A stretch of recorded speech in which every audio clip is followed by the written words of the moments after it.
Okay, and welcome once again to VicStories. Now here we talk about victorious stories. So tonight we will be talking about a very interesting topic. Now I think this is a hot topic for everyone because today we will be talking about modules and online classes. Yes. Sige. Now so before we go to the chikahan part, no? We would like to encourage everyone to also share ang inyong mga experiences sa new normal no during the pandemic. So let's get started. Let us introduce ourselves. Na ako I am your MC for today. I am Pao Yacunya and we have our guests right here. So Kuya Mark.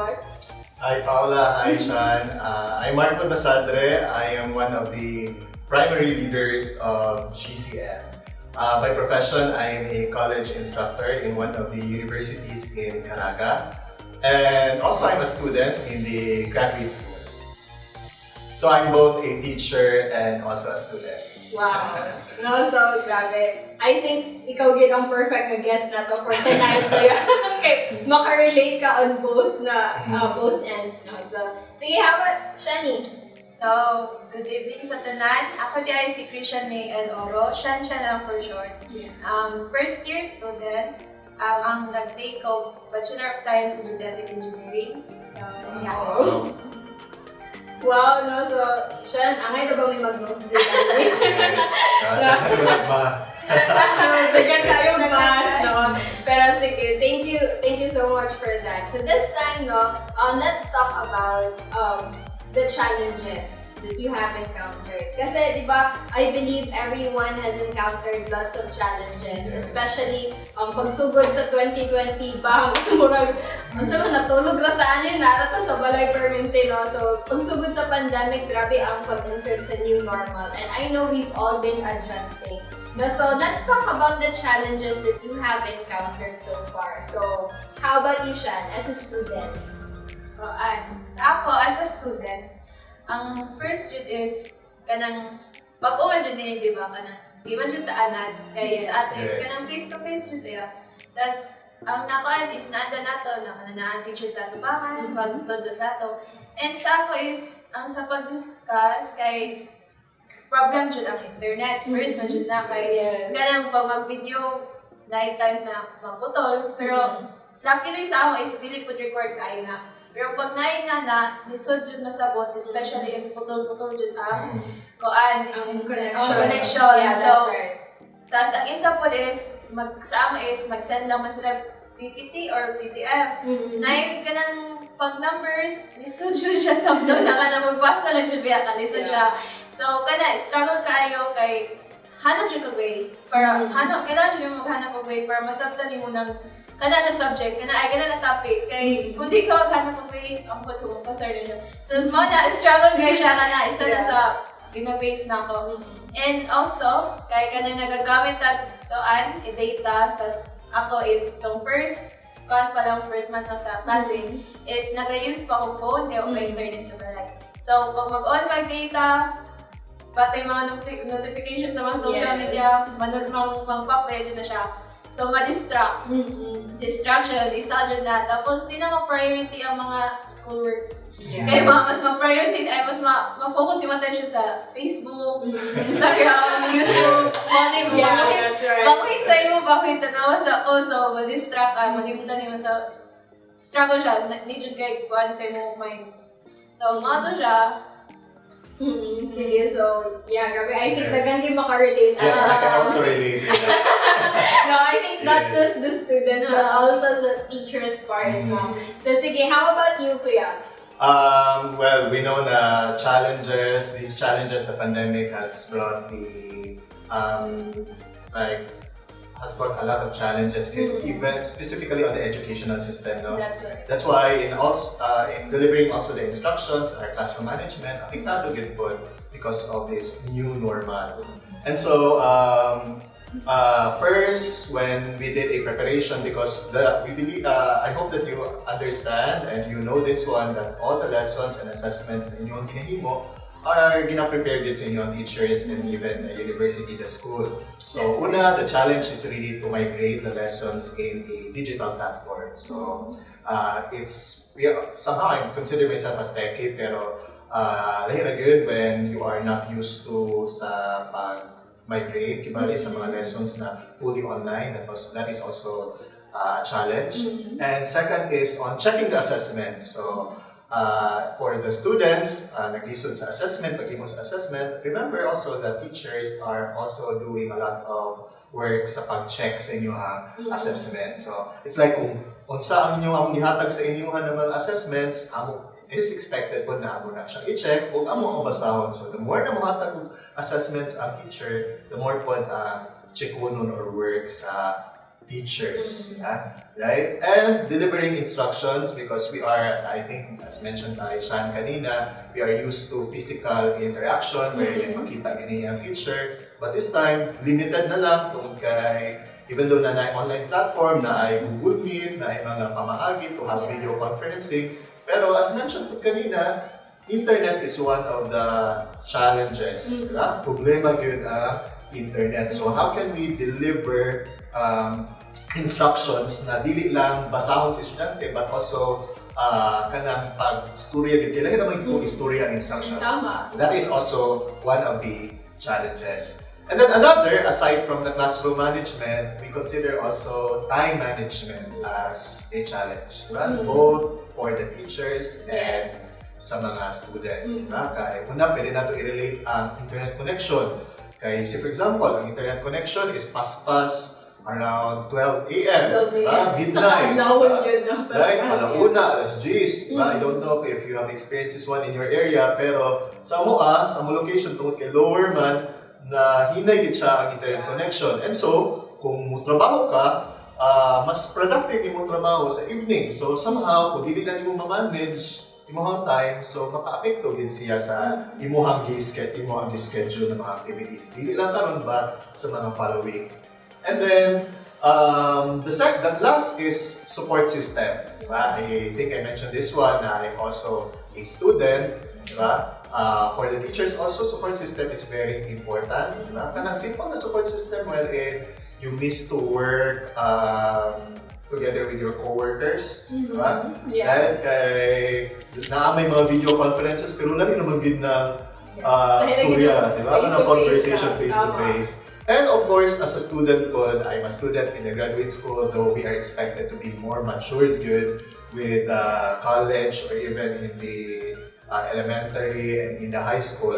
Pero I think I consider this one as a challenge gyapon kung kailangan na gyud nang makigstorya kasi mong classmate, maka-lunch kasi mga classmate, maka-storya mo kay though we have video conferencing pero limited man. So lahi na gyud kung naay kastorya, right? So I think can relate with that. That's right. Kung ganahan ka sa storya sa mga classmate, unsa na lang yung mastoryahan. Kaya those are things also na not makawala sa focus, but somehow it's like maka-encourage na, maka-uplift. Maka-uplift, di ba? Maka-encourage ka ng night time also to relax and to enjoy, aside from focusing on the lessons. Right? So those are the major challenges. I know na naapagilain ng mga challenges sa mga teachers and instructors, but based on my experience, those are the things na consider challenges, the highlight or the main challenges I mean. Thank you for that, Kuya and Shan. And I'd also like to add, diba, kasi you mentioned earlier na nindot yun nang nakay ka face-to-face nga ka istorya, for example, sa mga co-workers, sa mga classmates. And then, lisod kaayo, diba, especially those naga-data lang. Kaya instead na video chat ka sa imong friends, imo na lang siyang tipiron kay para sa klase, intended for klase, So, kanang i-manage mo everything bitaw, So, for your it's time. really limited.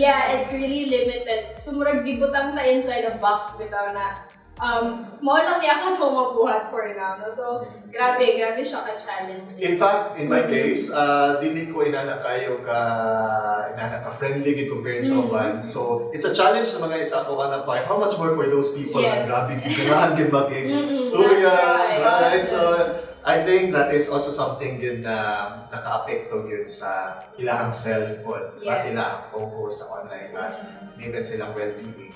Yes, that's right. No, so thank you for that. No, I think na daghan yung naka-relate ana. No, so if you guys naka-relate mo or if you have more experiences, no, so i-share nato na kay para Yes. ato na siya may istoryahan po, no. So sige, how about effects? No, unsay nahimong effects ani now that we have mentioned some of the challenges. Unsay nahimong effect ani sa ato ang mental health? No, so sige, mangutan ko sa inyo siya. Sa ako is, kaning sa situation na to karon is daghan man siya siguro like daghan na ganang nakuan kay mga depressed, mga Yes. mga stress and That's right.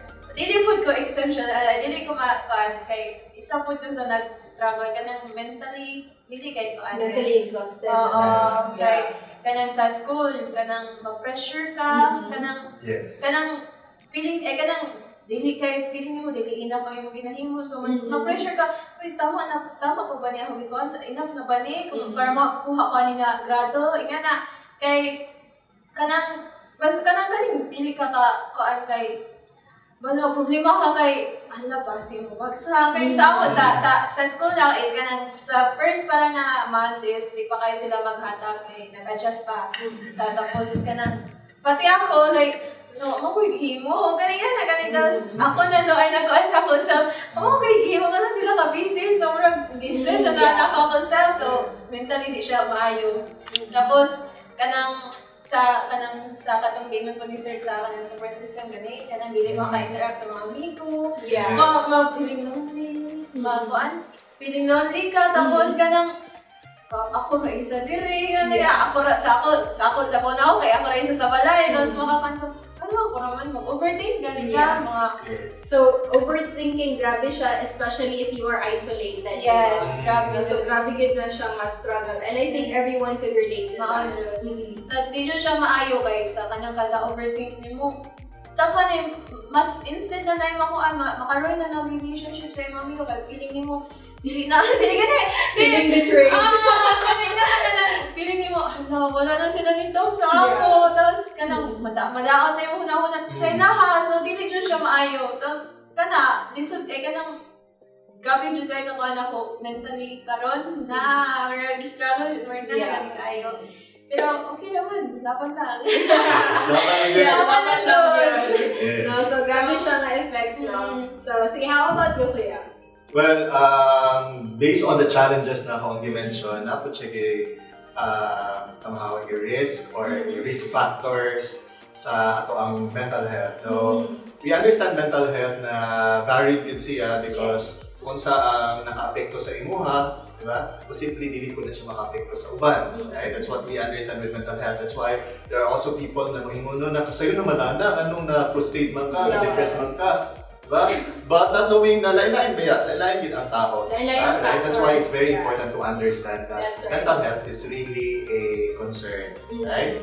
So based on those challenges na ako na-mention, the methods of the teaching, the delivery, the time management, and also the support system, there are also somehow we can consider as risk or threats sa ato ang mental health. So say for example, on our frustration, diba? There are tendencies na natin mga frustrations or disappointments sa ato ang online learning, diba? Na nakaka-expect pero wala ni mo na-receive or wala ni mo nakita. So, well, frustrations can be normal for sometimes, but the continuous frustrations may lead to a problem in mental health. Diba? So, it's not healthy, diba? Yes, it's not healthy. Pwede ka ma-stress, Ana. We know that stress is not just bad, but also good. Naman tayo kitawag na eustress or good stress. Pero, if this stress really affects our behavior, our kaning ato ang mga atong mentality, atong output sa atong life, then that can be a problem in our mental health. So, meaning to say, nag-start kung pagbayaan nato itong mga frustrations, kung kapoy na ka sa online learning, there's a tendency na lead siya into a problem of mental health. The second is if we cannot manage our time. Diba? Right? So, very important din na ma-manage na to ang time. No, as mentioned ako kaganina, it's a challenge tungod kay if naanad ka buntag in mag-work, there's a tendency na gabi na ka mag-work tungod kay kusog ang internet connection. That is an example. Perhaps dili makarelate ang uban ani, pero it's also an example na maka-apekto yun or maka-disrupt yun sa imuhang naanda na buluhaton with your way of life.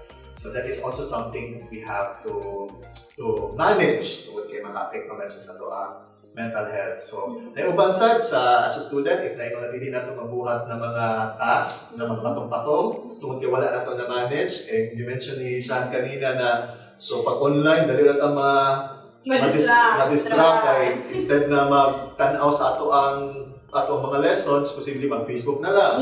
And then, here comes na nagpatong-patong na ang 5 ka assessment, nadugangan na problema, na-follow, and then na-frustrate po. Di ba interrelated siya ba? Na-frustrate, tungkol kay wala, nakamanage siya time. 11th hour rush. Yes, 11th hour. Di ba na dahil na kapoy gid ang learning.